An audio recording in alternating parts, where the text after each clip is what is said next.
मित्रांनो नमस्कार, स्वागत आहे पुन्हा एकदा तुमचं माझ्या डी के टीचर्स सपोर्ट या यूट्यूब चॅनलमध्ये. मित्रांनो, निपुण महाराष्ट्र या अभियानाअंतर्गत आपल्याला चाचण्या घ्यायच्या आहेत. या महिन्यात एक, पुढच्या महिन्यात एक, अशा चाचण्या घ्यायच्या आहेत. या महिन्याची चाचणी घेण्याची शेवटची तारीख 27 डिसेंबर म्हणजे उद्या शनिवार दिनांक 27 डिसेंबर अशी आहे. मे बी ही तारीख वाढू शकते, वाढली तर आपल्याला चांगलंच आहे. आणि जर तारीख वाढली नाही वाढली तर ह्या चाचण्या कशा घ्यायच्या याबाबत आपण आजच्या व्हिडिओमधून थोडक्यात माहिती घेणार आहोत. व्हिडिओ मी mobile to mobile video recording करून करत आहे, त्यामुळे व्यवस्थित समजून घ्या, लक्ष देऊन पहा. मित्रांनो, जेव्हा छोट्या शाळेतील मुख्याध्यापक स्वतः मुख्याध्यापक या रोलने लॉग इन करून शिक्षकांना नियुक्ती करतात, शिक्षकांना ज्या त्या वर्गांना जोडतात, आणि ते जोडायचं कसं हे मी तुम्हाला आधीच्या व्हिडिओमध्ये सांगितलेलं आहे. मुख्याध्यापकांनी लॉग इन करून शिक्षकांना नियुक्त कसं करावं दुसरी, तिसरी, चौथी आणि पाचवीच्या वर्गाला हे सांगितलेलं आहे. ते काम मुख्याध्यापकांनी करायचं आहे. आणि मग ते काम झाल्यानंतर ज्या शिक्षकांना ज्या वर्गांना जोडलेलं आहे त्या शिक्षकांनी पुनश्च एकदा आपल्या मोबाईल नंबरने निपुण महाराष्ट्रामध्ये लॉग इन करून विद्यार्थ्यांची चाचणी पार पाडायची आहे. आता ते काम कसं करायचं हे मी आधीच्या व्हिडिओमध्ये सांगितलेलं आहे. तो व्हिडिओ मी खाली डिस्क्रिप्शनमध्ये देतोय. ते काम मुख्याध्यापकांनी करायचं आहे. आता ते काम झालंय असं समजून शिक्षकांना चाचणी कशी घ्यायची हे आपण आजच्या व्हिडिओमधून पाहणार आहोत. त्यासाठी काय करायचं बघा, निपुण महाराष्ट्र मी ओपन केलेला आहे. इथं पुढे जावर क्लिक करायचं आहे. पुढे जावर क्लिक केल्यानंतर पुनश्च एकदा आपण इथं कोणी कोणी वापरतात ते दिसते, परत एकदा पुढेवर क्लिक करायचं. आता इथं तुम्हाला 4 रोल्स दिसत आहेत बघा, मुख्याध्यापक, शिक्षक, पालक, पर्यवेक्षक. आता मुख्याध्यापक या रोलवर जाऊन, ह्या जो मुख्याध्यापक रोल आहे याच्यावर जाऊन मुख्याध्यापकांनी शिक्षकांना जोडायचं होतं, ते काम झालंय. आता शिक्षकांनी लॉग इन केल्यानंतर शिक्षक या रोलवर क्लिक करायचं. जो शिक्षकाचा लोगो आणि नाव दिसते त्याच्यावर क्लिक करायचं. इथं क्लिक केल्यानंतर आता तुमचा क्रमांक टाका, तुमचा मोबाईल नंबर जो टाकायचा तो म्हणजे जो शालार्थमध्ये ॲड आहे तो नंबर टाकायचा आहे. त्यानंतर हा जो छोटा चौकोन दिसतोय याच्यावरती क्लिक करायचं आणि OTP पाठवावर क्लिक करायचं. आता हा मी मोबाईल नंबर टाकतो आणि मोबाईल नंबर टाकून ह्या चौकोनावर क्लिक करून OTP पाठवावर क्लिक करणार आहे. आणि हे तुम्हाला सगळं दिसू नये म्हणून तेवढ्या वेळासाठी मी व्हिडिओ पॉज करतोय थोडासा. तर मित्रांनो, मोबाईल नंबर टाकून चौकोनावर क्लिक करून OTP पाठवा केला होता. OTP मिळाला, OTP टाकलेला आहे. आता OTP तपासावर क्लिक करूया. OTP जर तुम्हाला आला तर वेल अँड गुड. OTP न येता जर सांगितलं की तुमचा मोबाईल नंबर समाविष्ट नाही तर तुम्हाला काय करावं लागेल, शालार्थमध्ये जे पगाराची वेबसाईट आहे, शालार्थ जे पगाराचं काम करताय तुम्ही ती वेबसाईट, त्याच्यावर तुमचं पर्सनल जे डिटेल्स आहेत त्यामध्ये तुमचा मोबाईल नंबर बदलून घ्यावा लागेल, जो आता तुमच्याकडे चालू आहे तो. आणि तो मोबाईल नंबर अपडेट झाल्यानंतर मग तुमचं इथं लॉग इन होईल. आता इथं हा जो लॉग इन झालेला आहे हा मोबाईल नंबर ऑलरेडी शालार्थमध्ये होता, त्यामुळे लॉग इन झालेला आहे. आता हे जे 4 तुम्हाला टॅब दिसत आहेत, अध्ययन स्तर चाचणी घेऊया, पालकांचे फोन क्रमांक अद्ययावत करा, खाली विद्यार्थी न्याय चाचणीचे अहवाल, AI द्वारे वाचन आणि खाली शाळेचे विश्लेषण पहा.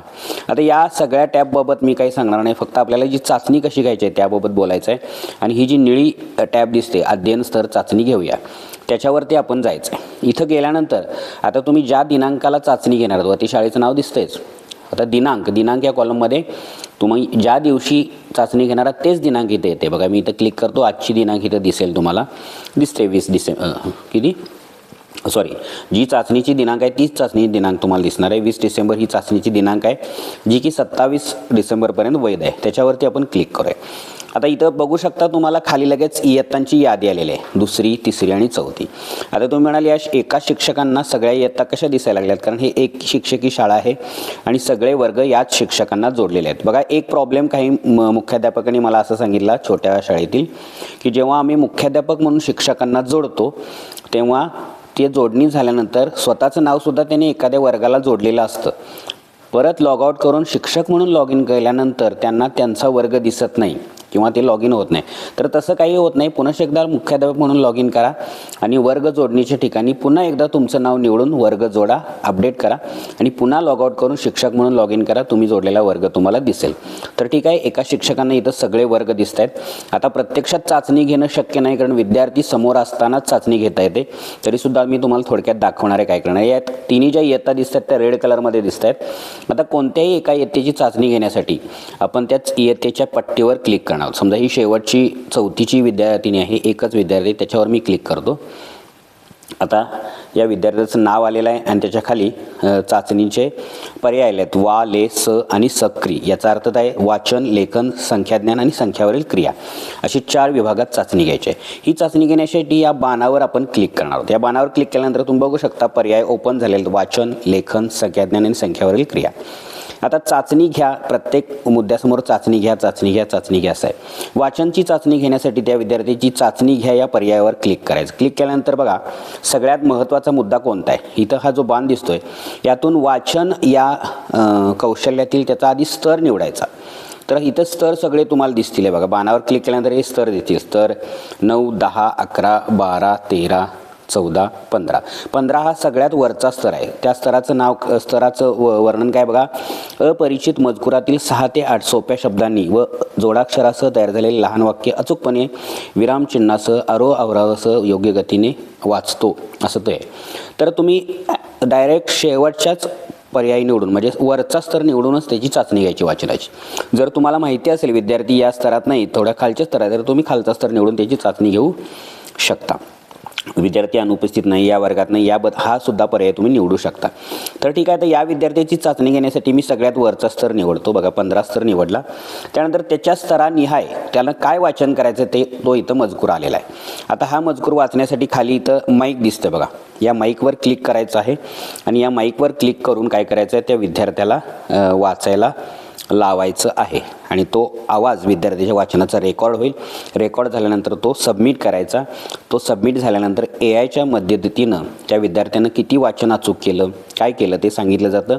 जर विद्यार्थ्याचं वाचन हे 80% अचूक असेल तर हा स्तर त्याच्यासाठी योग्य आहे असा आपल्याला शेरा मिळतो आणि तो विद्यार्थी त्या स्तरामध्ये आहे असं सांगितलं जातं. तर या पद्धतीनं वाचनाची त्याची चाचणी घ्यायची आहे. तर मित्रांनो बघा, या विद्यार्थ्याचं मी वाचन घेतलेलं आहे, खाली रेकॉर्ड झालेलं आहे आणि 2 बटन आलेले आहेत, पडताळणीसाठी पाठवा किंवा पुन्हा रेकॉर्ड करा. जर आपल्याला वाटलं विद्यार्थ्याचं वाचनात काहीतरी अडथळा आला आहे, अवैत्य आलं आहे, तर तुम्ही पुन्हा रेकॉर्ड करावर क्लिक करून हेच वाचन पुन्हा घेऊ शकता. आता हे वाचन बरोबर आहे असं समजूया आणि पडताळणीसाठी पाठवा याच्यावर आपण क्लिक करणार आहोत. तर क्लिक करतो मी.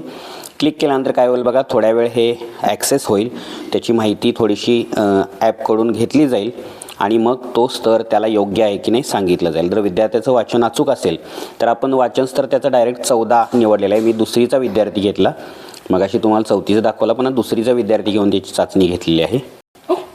तर मित्रांनो बघू शकता ग्रीन टिक आलेले आहे. त्याचं वाचन किती आहे बघा, 99 वाचनाचा वेग सांगलेले वर्ड पर मिनिट, एका मिनिटामध्ये 99 वर्ड त्याने वाचलेले आहेत. वाचनाची अचूकता 92.9% आहे.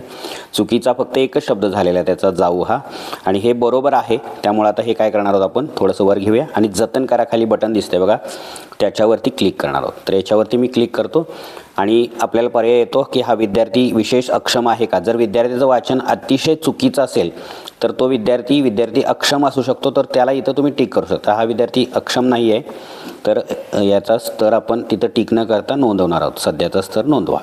ठीक आहे, इथं फिरला जाईल आणि इथं आपल्याला याचा विद्यार्थ्याचा स्तर काय होईल बघा, नोंदवला जाईल. म्हणजे हा स्तर याला योग्य आहे असं त्यांनी सांगितलं जाईल. तर या पद्धतीनं बघा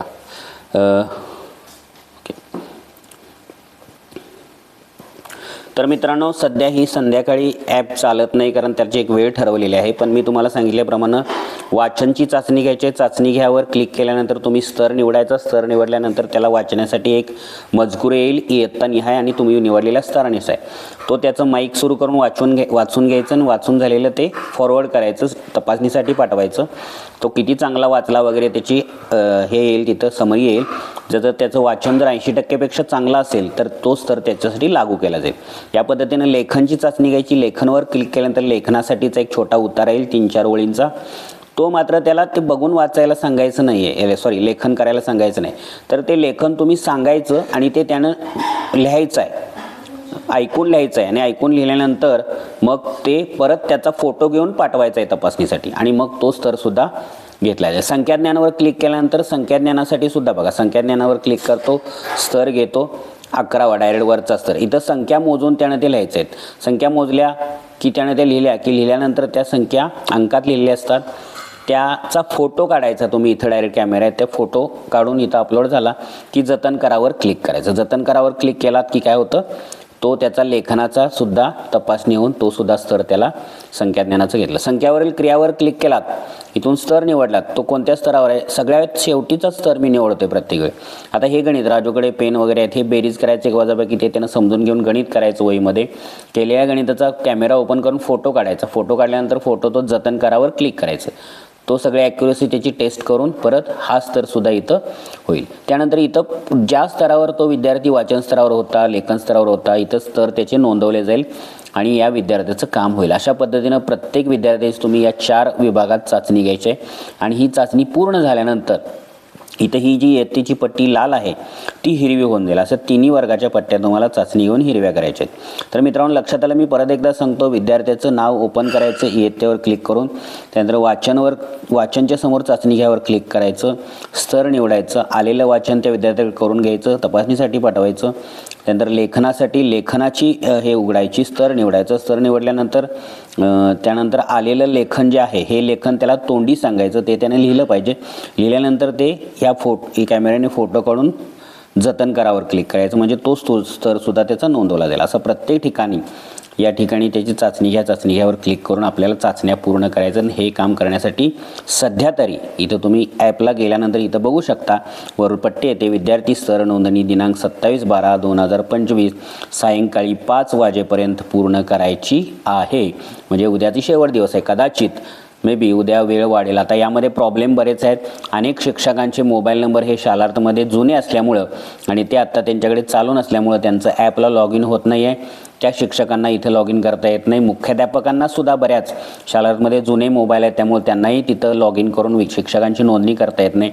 त्यासाठी मुख्याध्यापकांचं शालार्थमध्ये काय करायचं आहे, ॲक्टिंग प्रिन्सिपल किंवा प्रिन्सिपल म्हणून नोंदणीसुद्धा करायची आहे. ती जर नसेल तर ह्या सगळ्या गोष्टी आहेत. तो व्हिडिओ ॲक्टिंग प्रिन्सिपलचा व्हिडिओसुद्धा बघा. त्यानंतर नोंदणी कशी शिक्षकांची करायची ते सुद्धा मुख्याध्यापकाने बघा. आणि आता हे शिक्षकांनी चाचणी कशी घ्यायची या व्हिडिओच्या माध्यमातून समजलेलं आहे. तर मित्रांनो माहिती कशी वाटली मला नक्की खाली कमेंटमध्ये लिहून कळवा. जास्तीत जास्त लाईक आणि शेअर करा. व्हिडिओ महत्त्वाचा आहे. जितकं तुम्ही आपल्या मित्र शिक्षकांना पाठवाल तितकं त्यांचं काम सोपं होणार आहे. आणि त्यानंतर चॅनलला सबस्क्राईब केलं नसेल तर सबस्क्राईबसुद्धा करा. भेटूया पुढच्या व्हिडिओमध्ये अशाच माहितीपूर्ण. तोपर्यंत take care and good bye.